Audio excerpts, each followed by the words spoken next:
G'day Bomber fans, trade news. We have got plenty of trade news. We've been linked with more players since we last spoke. You guys will like that. There are some on our list who are seen as potentially gettable now. You guys probably won't like that.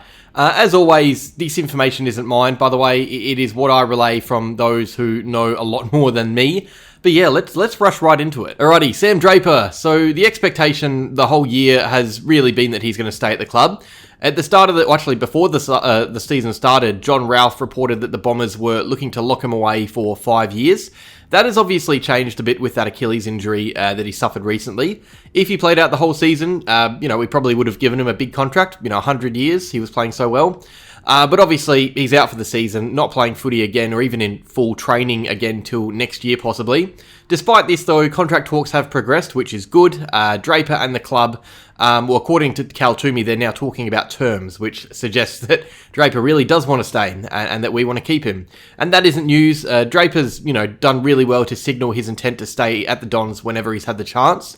I've never really felt uneasy about his situation. The length being thrown around is 4 years, but of course we will have to wait and see until that is confirmed. But yeah, the main story here is that it looks like he's going to stay. It'd be very surprising to see Draper anywhere other than Essendon in 2026. Zak Reid, so he is out of contract this year. He is playing unbelievable footy for us. It is great to see. Clubs are apparently just checking in with him and his management to see what the go is, and they'd be silly not to. But yeah, this is where a club could come in with that big contract if they really wanted to try and pry him away. But according to John Ralph, Reid wants to stay and will stay. And that makes sense. I think when you're at a club for so long with, no luck at all, being persisted with when you're unavailable until you break out, he would have to have enormous confidence that Essendon is his home now. So yeah, it looks like Reid will probably sign a contract at some stage. 3 years apparently is what we will get, and that makes sense. I think that would take him through to free agency, actually. Elijah Tsatas. Now, this one is a little bit rough. Unfortunately, he's just going to be a gettable player this year. And we should start by saying he is contracted. That does make it easier for us to get, what we want from him if he was to leave. But yeah, unfortunately, he is just not playing enough footy, and I don't even think it's a case of the club doing the wrong thing. He just, unfortunately, doesn't fit into our midfield at the moment, and doesn't really fit anywhere else around the ground. He surely has to be looking at clubs like Richmond and St Kilda and wondering if he could flourish in, lesser midfields a bit more. He's still so young. He's still just developing. I can see him being a good player, but yeah, I think if it continues like this, if he's just playing in the VFL, having video game numbers over there, he'll probably be wanting to request a trade. He is 100% gettable. I think he's probably the most gettable player on our list at the moment. I'm sure this time next month I'll have more to talk about with Elijah, but yeah, not looking great. Okay, so the big trade news for incoming prospects recently was the gettable crew, specifically Cal Toomey, announcing Essendon as a club keen on Brisbane free agent Brandon Starcevich. And I haven't talked about this on the channel yet, but yeah, talks haven't really begun with the Lions and Starcevich, and there is a growing feeling that he would be open to a move, even away from his home state of Perth, home state of WA, there you go. Victorian clubs are keen, and Essendon is one of them. Now, part of the attraction with Starcevich comes from his free agency status. This is an ideal way to build a list for a young team. It would mean that we don't have to cough up draft capital to get him, just a larger salary potentially, which we can afford at the moment. But the drawback here comes from his concussion issues. So Starcevich has played one game in 2025. He's been battling lingering concussion symptoms, and there were even some concerns over his playing future and what another head knock can do. The good thing about this is that we don't have to make a decision for a while. The club can monitor Starcevich and how he goes in the back line when he returns to Brisbane. But let's say his head holds up, he plays some good footy, as he probably will when he returns. He's definitely a player that we would find handy at the club. He's a Premiership player and a good one. He missed some games last year, but with full seasons was right up there in Brisbane's best and fairest. He was 3rd in 2022, 4th in 2021. The Lions were very good in those years, remember. He's also a member of their leadership group, which would really help our young team to have another leader. Yeah, I mean, the only issue here is his health. If he was fully fit and we could rely on him, it would be an absolute no-brainer to bring him in. But he's a great, tough lockdown defender, really reliable player.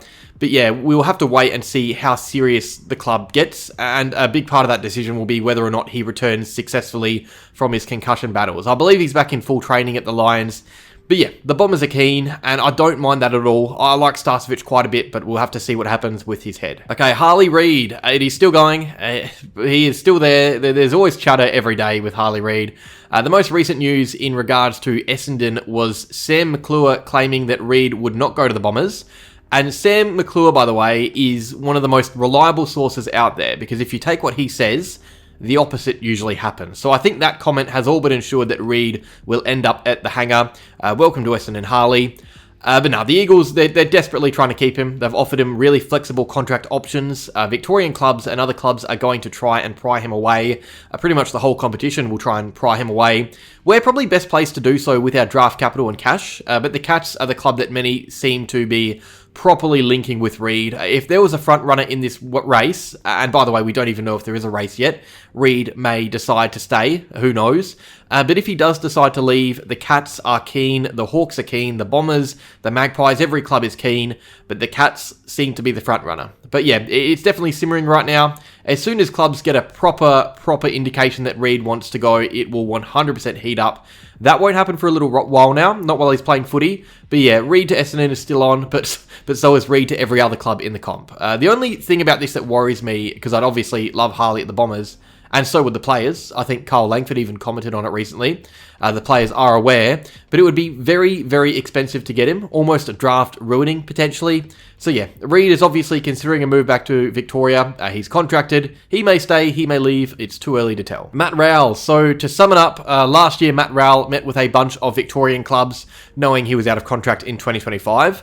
He was doing the groundwork early, meeting with Geelong, meeting with the Dogs, and also with Essendon.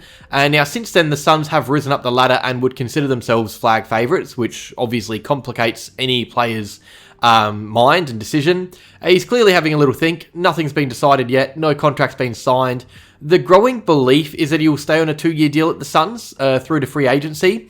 Well, that was the growing belief, but he is still yet to sign, and that is what's interesting here. The way this situation was spoken about last month, it seemed like he was going to stay, but as Cal Toomey said on Gettable, the longer he goes unsigned, the more likely it is he leaves. So yeah, massive watch here. A few Victorian clubs are very keen, including the Dons, so until he is signed, we are in the mix. Zak Butters, Port don't want to lose him. He's contracted, he's an important player, one of the best in the comp. Plenty of people do believe he wants to go, and if he does, it would be Victoria. Plenty of clubs keen on him. Again, same story as Rowell and Reid. You've got Essendon, Bulldogs, all these teams. But Port have come out and said that they won't be trading him away. And look, they probably said the same about Houston, but their tune changed. So it isn't dead. But they are trying to kill it by offering him a really big contract. Really big and really flexible. So he has the option to sign on for 2 years, but also add a further 6 on top at any time of his choosing. Kind of like with Harley Reid, what the West Coast Eagles are offering him. So they're giving Butters all the power, which to be fair, he has. But yeah, the Bombers are keen. Other Victorian clubs are keen. We are probably lower down the order here. When I hear Zak Butters, I think clubs like Geelong and the Bulldogs and St Kilda. But yeah, I think it's looking more likely that he stays. They'll probably at least wait until free agency when they could get a really, really high pick for him. And finally for players, interesting one, Liam Ryan. I'm not sure how I feel about this, but Liam Ryan is seen as a gettable option for clubs around the comp, specifically in Melbourne, I believe. The Gettable crew broke that story last week, and now this week they've continued it and come out and said that Essendon are a club to watch in this. Now, I don't know. I feel like we have so many small forwards as it is, with more coming through as well, Hussein and Swade. I don't know if we'd be going out and trying to bring in an experienced Ryan on top of that.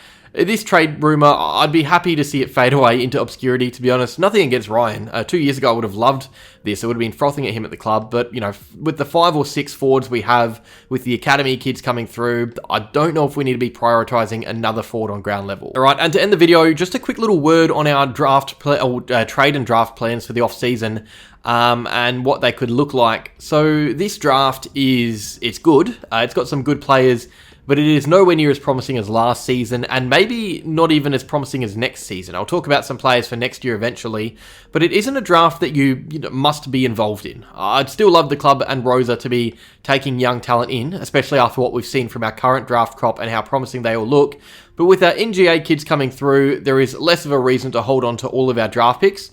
We currently have 4. At the time of recording, those picks are picks 4, 10, 25, and 28. That is a really strong haul. Keep in mind, those later picks will be shuffled down quite a lot with the academy kids that every club has. It's a pretty compromised draft in that aspect. And also, those second round picks will almost definitely be eaten up, or we just won't keep, because we'll split them to ensure we have capital to match bids on Hussein El-Achkar and Adam Swade, the 2 really promising young academy players. But from there, we aren't even guaranteed to keep both first rounders. We're quite into a few younger trade targets, as you would have seen from this video, and most of them would cost a pretty penny. So there is a world where we use one of those top 10 picks as trade bait, and the other one we use to take a player in the national draft. So we're definitely going to be flexible with what we have. I think that's the word Scott and his crew have used a few times, and that is the situation we gave ourselves with that Melbourne trade last year. We not only got a really promising draft haul, but we've given ourselves the opportunity to either do the same again this year, take 2 top 10 players, along with our academy boys, or we can use that capital to secure a trade. Maybe Rowell, maybe Reid, maybe Butters, maybe someone else entirely. And also, it should be noted, we can trade 2 years in advance now. I don't know if the club would be bold enough to throw away a pick in the Tassie draft just yet, but that is the year when Kobe Buick enters, and he is a highly touted player. So that first round pick in 2027 may be eaten up anyway, who knows? But of course, it is silly to think that far ahead. The point is, though, we're flexible, we're making moves, and there is every chance at the end of the year we both improve our team while also bringing young talent in. So that is really, really fun. But that is that. Trade, rumour, update, video, whatever you want to call it, it is done. Lots going on. Lots will continue to go on. So tune in next month for the June edition. Thank you for watching, guys. Make sure you like the channel, like the video if you enjoyed it, subscribe to the channel if you're new, there we go. And as always, go Bombers.